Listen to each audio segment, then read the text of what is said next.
नमस्कार विद्यार्थीगण, मैं प्रियंका राजकीय नेशनल महाविद्यालय सिरसा से।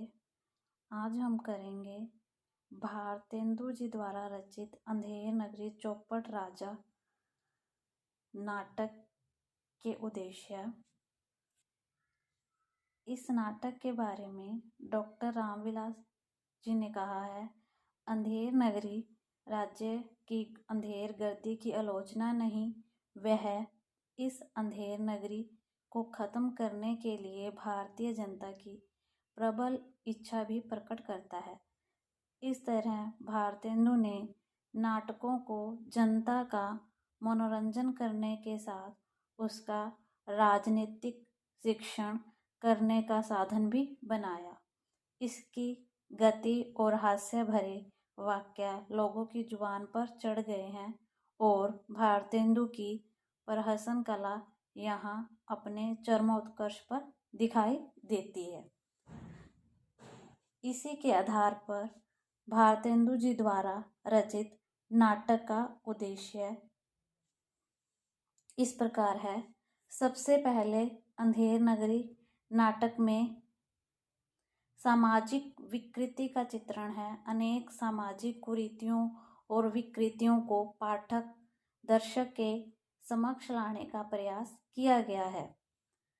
सबसे पहले सामाजिक विकृतियों का चित्रण।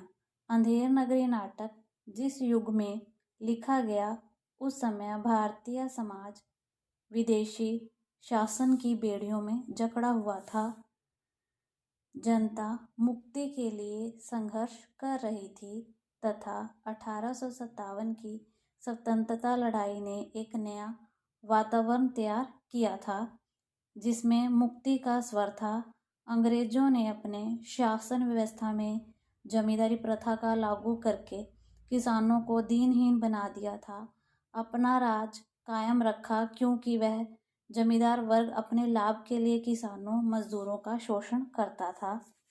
औद्योगिकरण के कारण अंग्रेजों ने भारत के कुटीर उद्योग नष्ट कर दिए। शिक्षा, संचार, तकनीक आदि के क्षेत्रों में बदलाव से समाज प्रभावित हो रहा था। अंधेर नगरी नाटक में भी अपने समय के समाज और शासन की अराजकता, शोषण, अन्याय आदि का उल्लेख हुआ है। इस नाटक में नौकरशाही जिस तरह शोषण कर रहे थे, उसका यथार्थ चित्रण भी भारतेंदु जी ने इस नाटक के द्वारा किया है। अंधेर नगरी नाटक सामाजिक परिप्रेक्ष्य को पूर्णतः अभिव्यक्त करता है। शासक, नौकरशाही, जनता तथा समाज बदलाव की सूचना इस नाटक से मिलती है। अब वह समय दूर नहीं था जब जनता अपने अधिकारों को ले लेगी और यह समाज शोषण से मुक्त हो जाएगा। भेदभाव रहित एक मूल्य वाले नए समाज की रचना होगी। इस नाटक का मुख्य उद्देश्य यही था कि वो जनता के सामने समाज में फैली हुई विकृति को सामने लाए। अंधेर नगरी एक परिहसन होते हुए भी अपने उद्देश्य तथा सामाजिक राजनीतिक चेतना के कारण व्यंग्यात्मक नाटक है, जिसका व्यंग्य तीखा और गंभीर है, जो हंसता है और तिलमिलाता भी है तथा समाज की सच्चाई और व्यवस्था को व्यंग्य के माध्यम से सामने लाता है। यह व्यंग्य रचनाकार के अनुभव, रचना दृष्टि, समीक्षा शक्ति, संवेदनात्मक ईमानदारी आदि का प्रमाण है। वह समाज की मूल्यहीनता को बड़े मार्मिक एवं व्यंग्यात्मक रूप में पात्रों के संवादों, उनके शारीरिक क्रियाओं, हरकतों, परिस्थितियों आदि के द्वारा प्रस्तुत कर देता है। एक हास्य प्रधान नाटक होते हुए भी भारतेंदु ने समाज और युग की विडंबना एवं यथार्थ को हास्य व्यंग्य के माध्यम से अंधेर नगरी में उसका ताना बाना बुना है।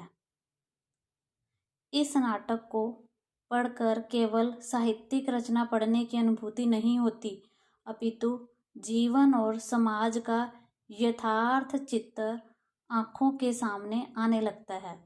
आधुनिक नाटककारों ने इसे देश की बदलती परिस्थितियों, समकालीन मूल्यहीनता तथा खोखलेपन के परिप्रेक्ष्य में देखा तथा इसकी रचना में निहित समाज में व्याप्त विसंगतियों को अनुभव किया।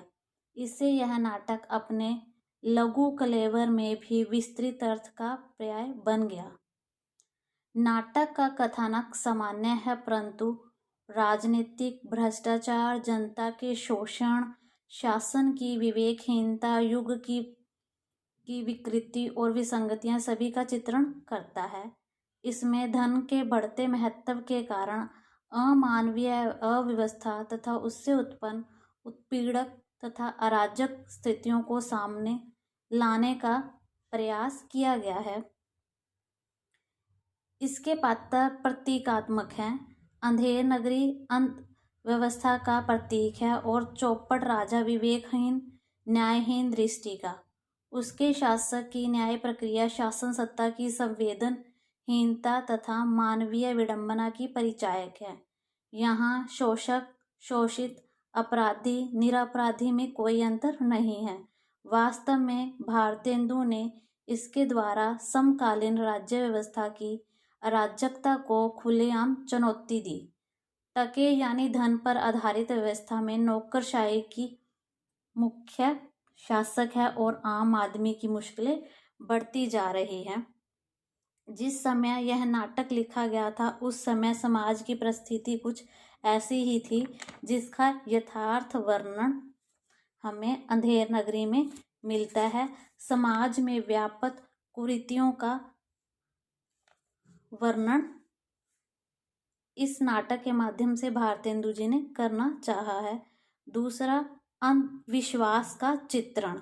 अंधविश्वास का चित्रण भारतेंदु ने तत्कालीन समाज में व्याप्त अंधविश्वास, छुआछूत पर अपने काव्य में भी प्रहार किया है।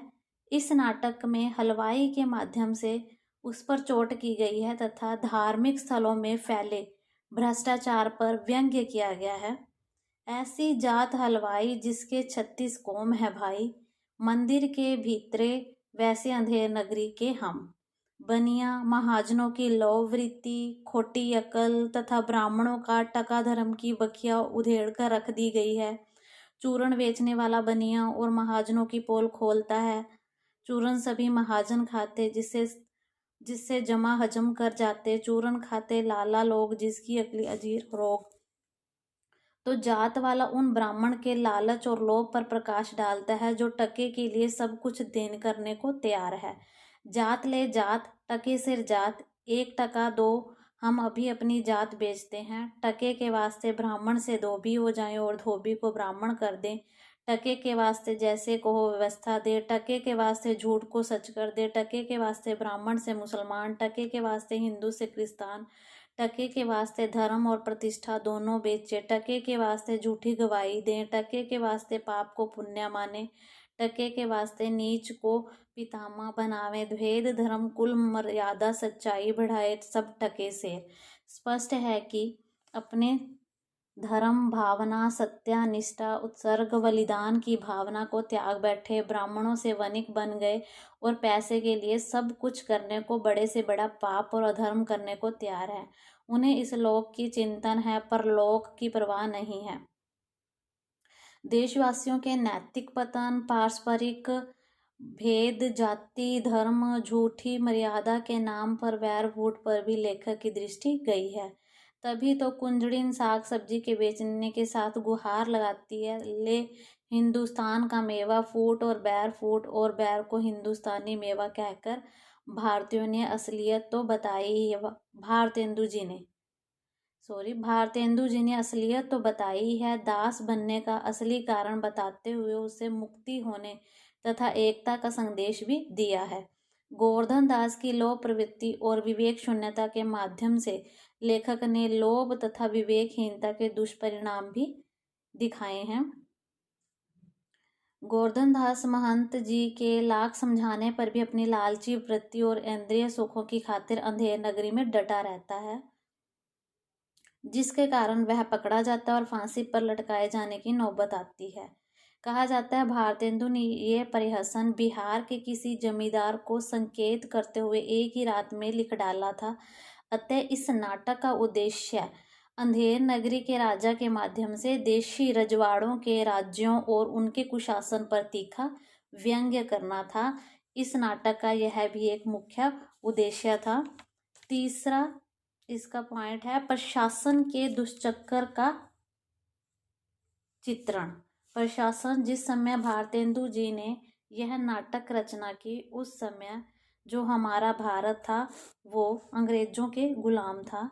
भारतेंदु को यह समझने में देर नहीं लगी कि भारत की दुर्दशा का मूल कारण अंग्रेज शासक और उसके साम्राज्य विस्तार की कूटनीति तथा आर्थिक शोषण की नीति है।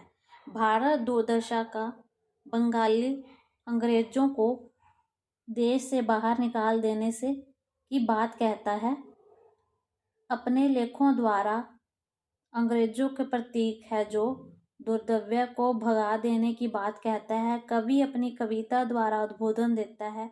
वह जानता है देश के सामंत तालुकेदार देशी रियासतों के राजा और नवाब के आश्रय में पल रही सामंती व्यवस्था और संस्कृति मरणोन्मुख है।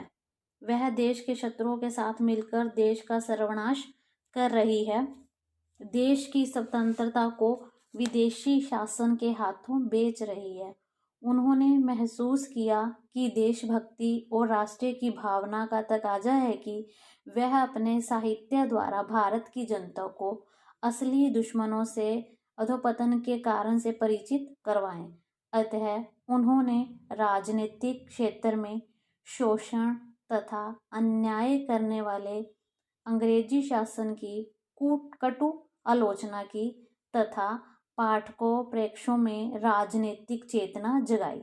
इस कार्य के लिए उन्होंने नाटकों के सर्वाधिक सशक्त माध्यम समझा, क्योंकि पढ़ने का उतना प्रभाव नहीं पड़ता जितना स्वयं अपनी आंखों से देखने पर पड़ता है। कहा जाता है जो साहित्य है वो समाज का दर्पण होता है। जैसा समाज होगा वैसा ही साहित्य लिखा जाएगा। और भारतेंदु जी की यह रचना जो अंधेर नगरी है इसका प्रत्यक्ष प्रमाण है।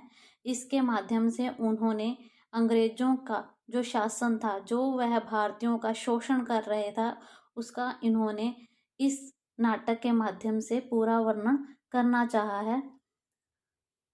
इस कार्य के लिए उन्होंने नाटकों के सर्वाधिक सशक्त माध्यम समझा, क्योंकि पढ़ने का उतना प्रभाव नहीं पड़ता जितना आंखों देखो। इसीलिए हिंदी नाटकों में राष्ट्रीय भावना को सर्वप्रथम स्थान देने का श्रेय भारतेंदु जी को ही जाता है। उन्होंने अपने ऐतिहासिक, सामाजिक, पौराणिक नाटकों तथा प्रहसनों में यथास्थान और यथास्वर देशवासियों में राष्ट्रीय भावना जगाने वाले दृश्यों को प्रस्तुत किया है। कहीं कहीं तो लगता है नाटक का कथानक तो मात्र बहाना है, सामाजिक समस्याओं का चित्रण भी गौण है। असली उद्देश्य है राष्ट्रीय भावना जगाना, राष्ट्रीय को उद्बोध करना, सोए हुए देशवासियों को जड़ता की नींद से जगाना। भारतेंदु द्वारा लिखित परिहसन अंधेर नगरी ऐसी ही रचना है। इस परिहसन का राजा देशी रियासतों का विवेक शून्य, मूर्ख, दुराचारी शासक है, जो अप्रत्यक्ष रूप से लेखक उसके माध्यम से तत्कालीन अंग्रेजी शासकों तथा उसकी देश के लिए विनाशकारी नीतियों की ओर संकेत करता है। वैसे ही अंग्रेजी द्वारा प्रशासित प्रदेश भी हैं। यहाँ पर अनेक पात्र साहब, हाकिम, विलायती, विदेशी, विधर्मी आदि शब्दों का प्रयोग है। अंग्रेजों के लिए ही यह शब्द प्रयोग किए गए हैं। चूरण वाले तथा गोवर्धन दास दोनों अपने गीतों में सीधे साधे शब्दों में ऐसी बातें कह जाते हैं कि सुनने वाले को अंग्रेजी सरकार, उनके शासन तंत्र, नौकरशाही की काली करतूतों के तुरंत पता चल जाता है। अंधेर नगरी में पुलिस, कानून, कचहरी, सरकारी अमलों से समृद्ध कुटुक्तियों को भले ही देशी राजवाड़ों से जोड़ा जाए, पर जब हम गोवर्धन के गीत में पंक्तियां सुनते हैं तो लेखक का सही उद्देश्य हमें पता लगता है। स्पष्ट हो जाता है कि उनके व्यंग्य और कटु आलोचना का लक्ष्य देशी रजवाड़े उतने नहीं है जितना कि अंग्रेजी राज है। उनके नाटक का मुख्य उद्देश्य था प्रशासन के दुष्चक्र का चित्रण करना कि किस तरह अंधेर नगरी के माध्यम से, अंधेर नगरी प्रहसन का राजा है, वो अंग्रेजों का प्रतीक है।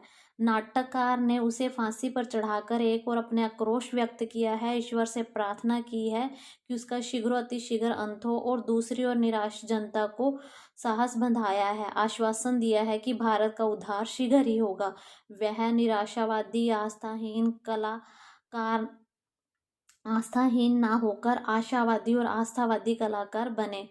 उनका यह नाटक लेखक की प्रगतिशील सामाजिक चेतना, राजनीतिक दुराचार, कुशासन विरोध, क्रांति भावना, देशभक्ति का ज्वलंत परिचय है। वह एक और युग की कठोर कटु यथार्थ स्थिति का परिचय कराते हैं, साथ ही उसे मुक्त होने की प्रेरणा भी हमें देते हैं। अगला पॉइंट है अंग्रेज शासन का विरोध। अंग्रेज शासन का विरोध किया गया है। भारतेंदु के समय में अंग्रेजों ने अपनी फूट डालो राज्य करो की नीति अपनाकर संपूर्ण देश पर अपना आधिपत्य स्थापित कर लिया था। देशी रजवाड़े उनके हाथ की कठपुतली बन चुके थे। उनकी आर्थिक शोषण की नीति से देश की संपत्ति विदेश में जा रही थी। तरह तरह के टैक्स लगाने से जनता की कमर टूट रही थी। प्राकृतिक आपदाएं और प्रतिवर्ष कहीं ना कहीं महामारी और अकाल के कारण भारतवासी अत्यंत विपन्न और दुखी थे। अंग्रेजी सभ्यता, उनके तड़क भड़क भरे रहन सहन, उनके साहित्य, उनके आतंकपूर्ण शासन के कारण यहाँ के लोग अपनी सभ्यता, अपने साहित्य, अपनी संस्कृति, अपने धर्म और दर्शन को निमन समझने लगे थे। उनमें हीनता की भावना पनप रही थी। उधर पहली बार भारत राजनीतिक दृष्टि से एक सूत्र में पिरोया गया था। आवागमन की सुविधाओं से देश के विभिन्न भागों के लोग एक दूसरे के संपर्क में आए, उनमें विचारों का आदान प्रदान हुआ, प्रांतीय सीमाएं टूटी और जनता में राष्ट्रीय एकता की भावना अंकुरित होने लगी। समाज के सभी वर्ग अंग्रेजी शासन की नीतियां कारनामों से असंतुष्ट थे। रजवाड़ों और रियासतों के राजा और नवाब, पूंजीपति, उद्योगपति, मध्य वर्ग के पढ़े लिखे नवयुवक, किसान और कारीगर, सभी में भारी असंतोष व्याप्त था। फिर अंग्रेज शासन 7 समुंदर पार से आया था और वह अपने को विदेशी ही समझता रहा। उसने कभी मुसलमानों की तरह यहाँ की जनता और जीवन में घुलने कर रहने की कोशिश नहीं की। स्वयं को वो अधिक से अधिक उच्च समझने लगा और इसी कारण वह देश के प्रति, देश के लोगों के प्रति अपने मन में हीन भावना रखने लगा। अंग्रेज यहाँ शासन करके जनता का आर्थिक शोषण करने, देश का माल लूट कर विदेश ले जाने आया है। यह सब जानने समझने के बावजूद विदेशी शासकों की क्रूरता तथा आतंक के कारण जनता मूक थी, पंगु और निष्क्रिय थी, हतोत्साही थी, स्वयं को असहाय और बेबस मानकर ईश्वर के भरोसे बैठी थी। जातीय गौरव के हास के उस काल में साहित्यकार भी उदासीन बने हुए थे। भारतेंदु ने साहित्यकार के दाम्पत्य दायित्व को पहचानने और अपने युग के यथार्थ स्थिति का अंकन करने के साथ साथ जन जागरण करना चाहा, जनता को जागृत करना चाहा, क्योंकि उन्होंने देखा था कि किस तरह अंग्रेजी शासन पूरी तरह से भ्रष्ट है और किस तरह से वो आम जनता का शोषण करने पर अतारू आमादा हो रहा है। हिंदी नाटकों में राष्ट्रीय भावना को सर्वप्रथम भानी देने का श्रेय भारतेंदु को ही जाता है। अंधेर नगरी में उन्होंने अंग्रेजी शासन तथा देशी रियासतों में पनप रही विकृति, नौकरशाही, दूषित न्याय व्यवस्था, आर्थिक शोषण और शासकों की मनमानी राज्य व्यवस्था का भांडाफोड़ किया है। इस प्रहसन का राजा तत्कालीन देशी रजवाड़ों के मूर्ख विवेक शून्य शासकों का प्रतिनिधित्व करता है।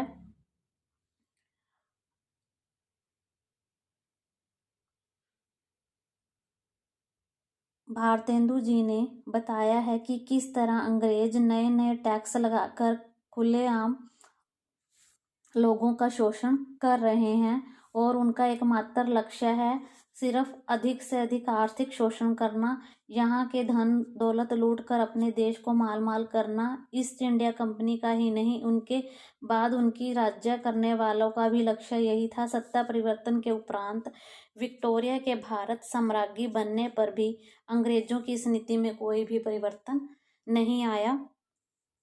अंग्रेजी शासन पहले की तरह ही भारत की कृषि उद्योग धंधों को तबाह करने के लिए नए नए टैक्स लगाकर उन्हें जनता को नितांत विपन्न और दीनहीन बना दिया। अंधेर नगरी में चने बेचने वाला घासीराम कहता है, चना हाकिम सब जो खाते, सब पर दूना टैक्स लगाते। सरकारी कर्मचारी रिश्वत आदि लेकर जनता को लूट रहे थे और अंग्रेजी शासन साम्राज्य विस्तार की नीति अपनाकर देशी राजाओं को अंग्रेजी शासन में मिलाने, उनका अस्तित्व नष्ट करने में लगा हुआ था। चूरन साहब लोग जो खाता, सारा हिंद हजम कर जाता। इस तरह की पंक्तियों का प्रयोग करके भारतेंदु जी ने कड़ा विरोध किया है अंग्रेजी प्रशासन का। अंग्रेजी शासन का विरोध करते हुए उन्होंने स्पष्ट लिखा है कि किस तरह वो धीरे धीरे भारत को नोच रहे हैं, किस तरह वो धीरे धीरे भारत का शोषण कर रहे हैं। अगला है पॉइंट, जाति वर्ग के पतन पर प्रकाश।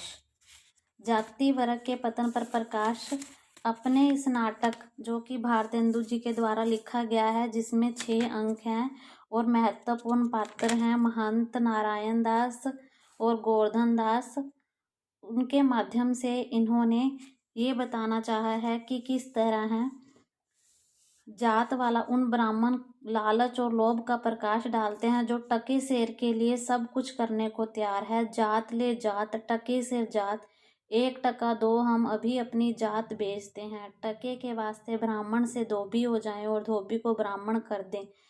टके के वास्ते ब्राह्मण से मुसलमान, टके के वास्ते हिंदू से क्रिस्तान हो जाएं।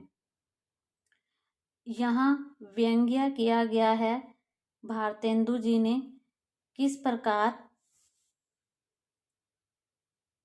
लोग अंधेर नगरी में टके के लिए अपना सब कुछ देने को तैयार हैं। उसी प्रकार इन्होंने देशवासियों में व्याप्त मूल्यहीनता, आदर्श भ्रष्टता एवं विवेकहीनता की ओर संकेत किया है। भारतेंदु ने कहा है कि जिसके शासन में कोई व्यवस्था नहीं, कोई प्रबंध नहीं, सर्वत्र अराजकता है, अन्याय अपराधी निरपराध का भेद नहीं है, अच्छे बुरे की परख नहीं है, यहाँ के राजा मूर्ख, विवेक शून्य, दुराचारी और कायर हैं, यहाँ कोई कानून नियम नहीं, राजा की मनमानी ही है। नाटक तत्कालीन देशी राजाओं के दिमागी दिवालियेपन और उनकी न्यायव्यवस्था पर चुटकी लेता है। उनके मंत्री सलाहकार सभी व्यंग्य की चपेटे में आते हैं। इस नाटक में भारतेंदु ने सामाजिक, आर्थिक और राजनीतिक स्थिति का चित्रण उपस्थित करते हुए उन कारणों पर तीखा व्यंग्य किया है जो दुर्दशा के लिए उत्तरदायी हैं। फिर भी यह व्यंग्य कटु और अप्रत्यक्ष नहीं है, ना वह आक्रामक है और ना ही अन्यास प्रवाहित होने वाला है। वह हंसाता भी है और तिल मिलाता भी है। वह सार्थक आलोचना करता है और चुभन का अर्थ कहता है। रचनाकार के अनुभवों पर आधारित है। उसकी चिंता यह करता है। मूल्य दृष्टि की व्यंग्य चेतना नाटक का शब्द है, अतः इस नाटक में व्यंग्य उच्च कोटि का है और इस नाटक का मुख्य उद्देश्य भारतेंदु जी का लिखने का था कि वह सामाजिक विकृतियां जो समाज में फैली हुई हैं उनको पाठकों और दर्शकों के सामने ला सके और किस प्रकार अंधे होकर वो अंग्रेजी शासन पर विश्वास कर रहे हैं और उनके कुशासन के दुष्चक्र में फंसते जा रहे हैं। अंग्रेजी शासन का उन्होंने कड़ा विरोध किया है और जाति पतन की ओर भी उन्होंने करारा व्यंग्य किया है। धर्म के नाम पर जो लोग अंधविश्वास में फंसे हुए हैं उन पर भी उन्होंने करारा व्यंग्य किया है। भले ही यह नाटक कुछ ही अंकों में सीमित है, लेकिन यह अपने आप में एक संपूर्ण रचना है। अंधेर नगरी समसामयिक संदर्भों का जीवंत नाटक है। कुछ रचनाएं अपनी प्रासंगिकता हमेशा सिद्ध करती रहती हैं। बदलते परिवेश और बदलती परिस्थितियों में उनके नए नए अर्थ उद्घाटित होते रहते हैं। इस नाटक का अर्थ ना तो एक देश और ना ही एक काल तक सीमित है। इस नाटक में निहित राजनीतिक व्यंग्य जितना अंग्रेजों के शासनाधीन भारत के लिए सच था, आज उतना ही स्वतंत्र भारत के लिए भी है। अंधेर नगरी का चौपट राजा अविवेकपूर्ण राज सत्ता का प्रतीक है, जिसे नौकरशाही मनमानी ढंग से चलाते हैं। नौकरशाही का लफीत शाही का बोलबाला है और सब परेशान है। इस प्रहसन में पैसा केंद्रीय महत्व की वस्तु है। 1 टका दो, हम अभी अपनी जान बेचते हैं। टके के वास्ते ब्राह्मण से धोबी हो जाएं और धोबी से ब्राह्मण कर दें। अंधेर नगरी में सच्चे लोगों को कोई नहीं पूछता, जबकि छली प्रपंचिका पूर्ण रूप से बोलबाला है। आज भी यही स्थिति है। इस नाटक के माध्यम से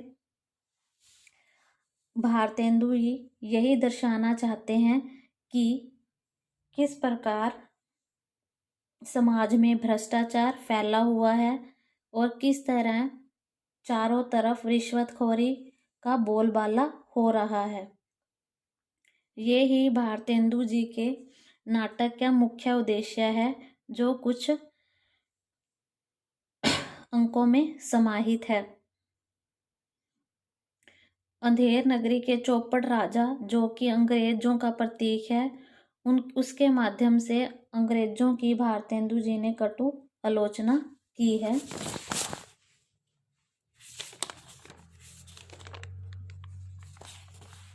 भारतेंदु ना तो निराशावादी थे, ना ही अनास्थावादी कलाकार थे। वह भविष्य की प्रति आशावादी थे और उन्हें अपने देशवासियों में पूरी आस्था थी। अतः उन्होंने अंधेर नगरी के अंतिम दृश्य में राजा को फांसी पर लटकते दिखाकर एक और अंग्रेजी शासनों के विरुद्ध अपना आक्रोश व्यक्त किया है और दूसरी ओर भारत की निराशा के अंधकार में डूबी जनता को साहस बंधाया है, आशा की किरण प्रदान की है। भारत के इतिहास की यह कालरात्रि शीघ्र ही समाप्त होगी। नया सवेरा आएगा और जनता इस दुष्चक्र से मुक्त होकर सुख और चैन की सांस ले सकेगी। अतः अंधेर नगरी लेखक की प्रगतिशील सामाजिक राजनीतिक चेतना एवं देशभक्ति को उजागर करने वाला, युग यथार्थ का बोध कराने वाला नाटक है। इसीलिए इन नाटकों को समसामयिक संदर्भों का जीवांत नाटक कहा गया है और आचार्य शुक्ल ने भारतेंदु को साहित्य में नए युग का प्रवर्तक कहा है। वहीं डॉक्टर रामविलास शर्मा भारतेंदु से हिंदी में यथार्थवाद का उद्यम मानते हैं और जयशंकर प्रसाद अपने निबंध यथार्थवाद और छायावाद में भारतेंदु से यथार्थवाद का प्रारंभ बताते हैं।